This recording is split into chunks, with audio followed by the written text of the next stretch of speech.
Welcome to King Says So, a channel that advocates for one Africa, one land, one Africa, one language, one Africa, one currency, one Africa, one army. I wish to witness Africans all around the world united as one in our lifetime. Enjoy. What's up, ladies and gentlemen? It's your boy King053, Mr. Easy Imale Neng, and we're back at it again with another one.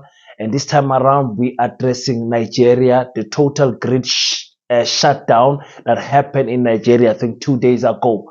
So before we start with that, let me do my shout out to my brothers in South Africa. Thank you for tuning in. Zimbabwe, you always here. Zambia, you always here. Namibia, you always here. Ethiopia, one of the countries that I want to visit, the only country that claims to have said that they have never been colonized in the whole of Africa.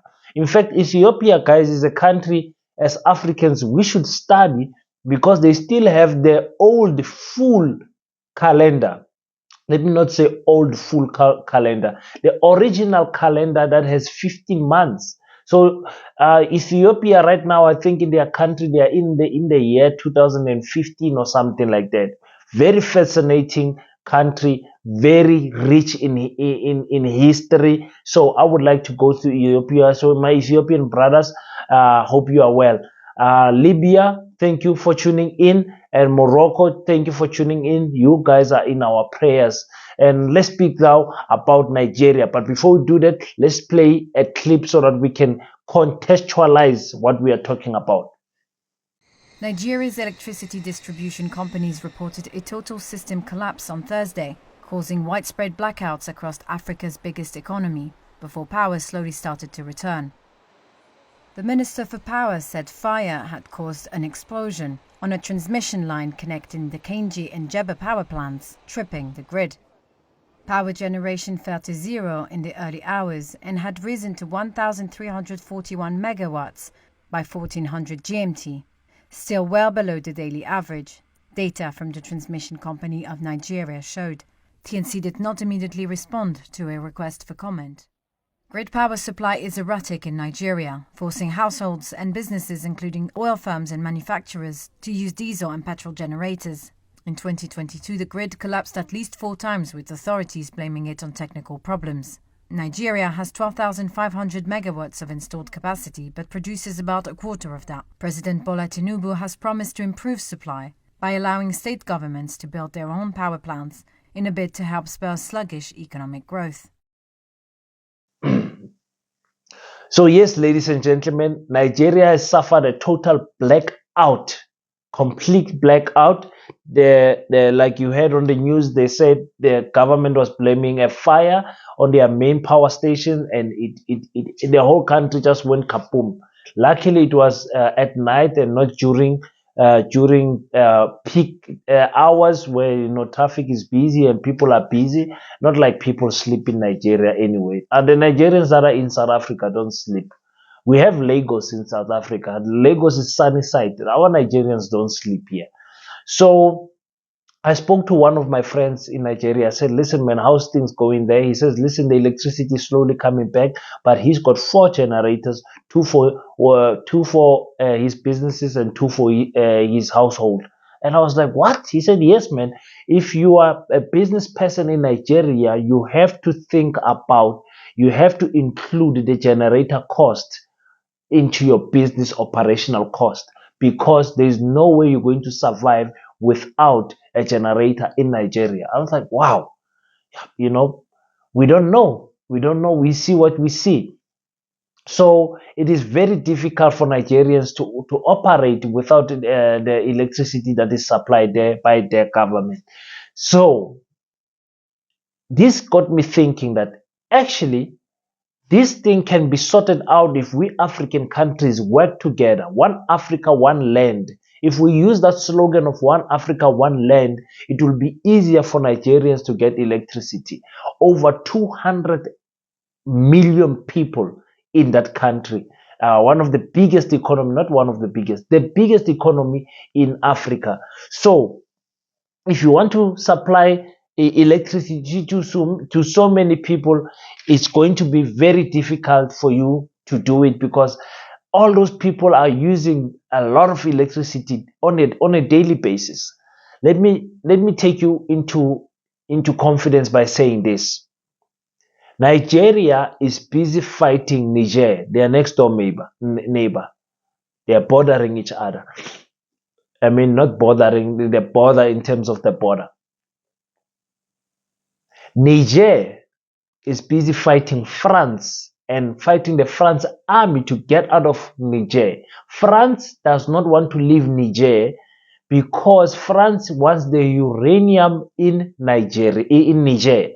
Why do they want the uranium? Because the uranium in Niger supplies 30% of France's electricity needs.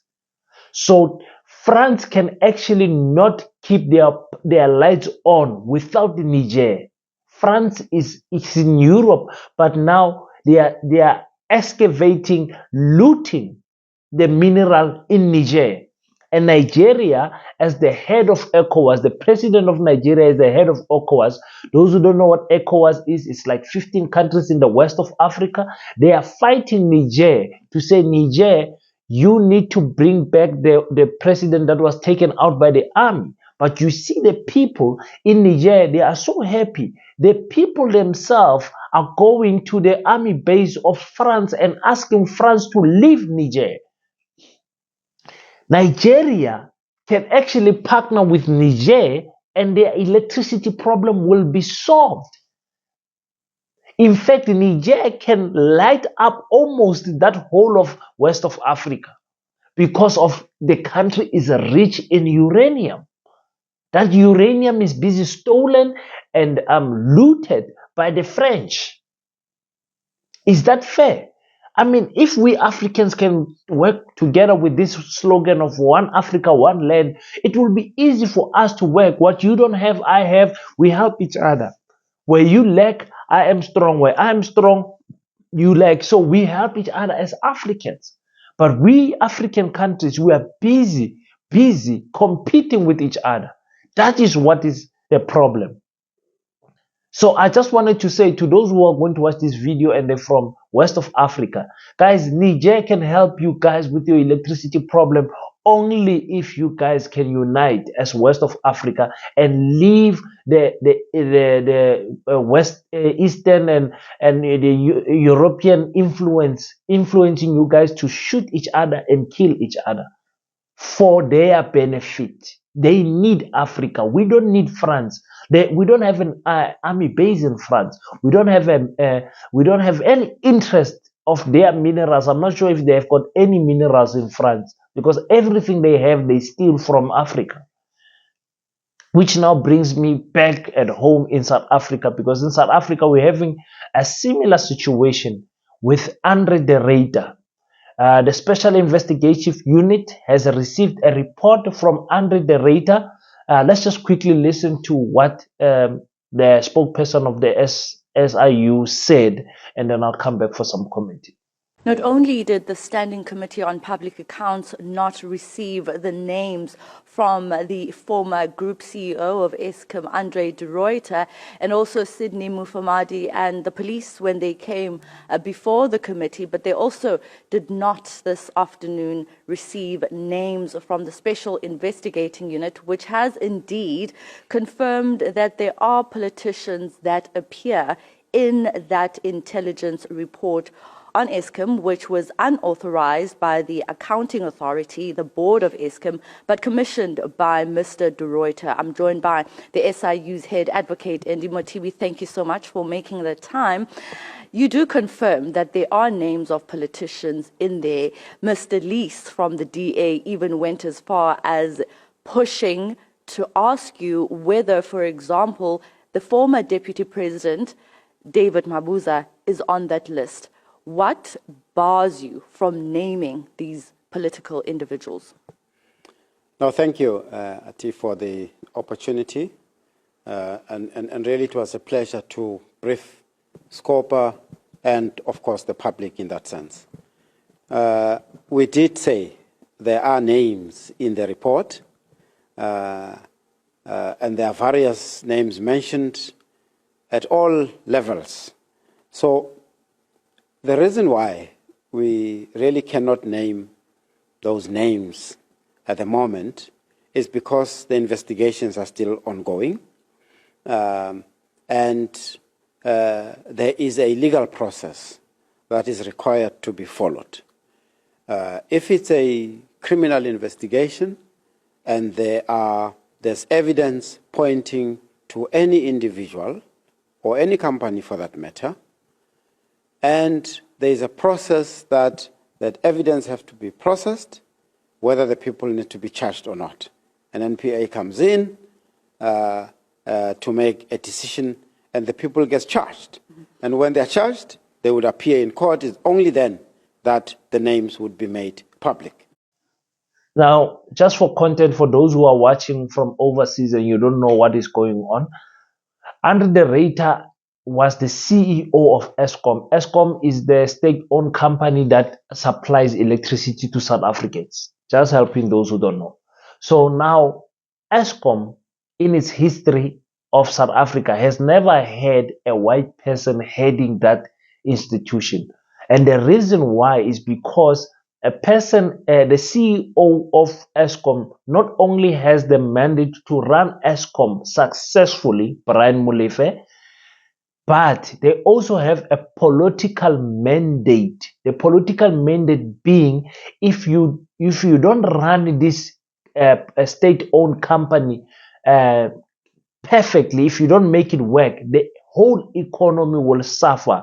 And when the whole economy will suffer, the ruling party, which is the ANC, will be blamed for no electricity.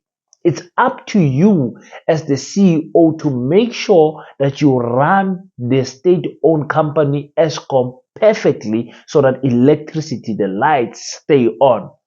But in 2018-19, our President Cyril Ramaphosa made the biggest mistake of his life.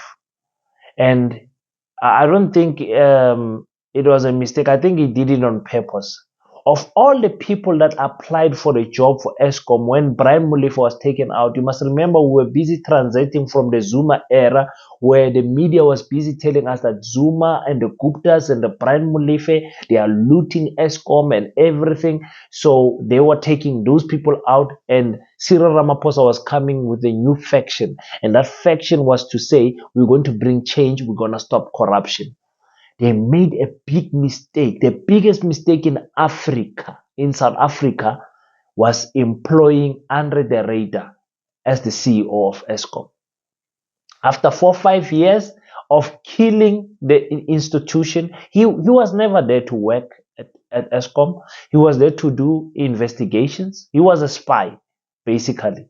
He was there to go and check out and tell us how many money, or how much was looted out of ESKOM. He said every month ESKOM was losing 1 billion. You would think this person is speaking about cash. The money that is at ESKOM is electronical, and for it to get out of ESKOM's bank account to other people, there is a process, a supply chain process, where people have to press the keyboard, make things, and then the CEO and the CFO have to sign off some money so that the process can go. So it was under his watch that 1 billion was going out. But he was not worried about that, because while he was doing an investigation, Andre de Ruyter, on top of the investigation he was doing, he even wrote a book. He even wrote a book, a fat book like this. In the time that he had, he had so much free time, because all his private investigators were investigating for him. He did not bother to even inform the board of ESKOM about this investigation. Why? Because Andre de Ruyter was suspecting every black person was stealing from ESKOM. Now, people don't want to have this honest conversation in South Africa, because they wanted to blame the Zuma era for Andre de Ruyter's incompetency. They want to blame. But when you, as a black person, blame apartheid for your shortcomings now, they say don't blame history. But when Andre de Ruyter is there, they want to blame the history for he was completely incompetent to run ESKOM. First of all, he did not have even an engineering degree to start with. It was wrong for President Cyril Ramaphosa to employ that man into ESKOM. He really killed us. And now we are facing the situation that he predicted that in winter we'll have a total shutdown of the grid. Unfortunately, that did not happen for him because Cyril Ramaphosa then employed a minister of electricity. I don't know what is he doing there, but at least we have not reached the end of our power stations. The BRICS summit brought about 8 Chinese companies that said they will come and assist us in South Africa with our electricity problem. In doing their survey and doing their research, in their finding, they said South Africa does not have an electricity problem. It has a maintenance problem. South Africa can supply Lesotho, Zambia, and Namibia, even Zimbabwe if we wanted to, with electricity. You understand what I'm saying? But, when you speak about this thing, and then the race card comes out, but when Brian Molefe was there, we were not suffering like we were suffering right now. This electricity is killing the whole economy of South Africa, and it's because of Andre de Ruyter. And what happened with him? The USA, to show that they were the one who was funding his private investigation, employed him in a university to go and teach what? Energy and renewable energy in the university. What does Andre de Ruyter know about renewable energy? He failed at ESKOM, and he said with his mouth that he failed at ESKOM. Yo, guys. It's your boy King053, Mr. Easy Malinenge. Don't want to talk too much today. Until we meet next time, please consider to subscribe. Click the like button. Make sure that you subscribe and hit the bell icon so that you can know every time your boy uploads a video. And don't forget to pray. Just know your boy King053, Mr. Easy Malinenge salutes you. Thank you for tuning in. If you enjoy the content, leave your thoughts on the comment section and hit the like and subscribe button, and we will meet on the next one.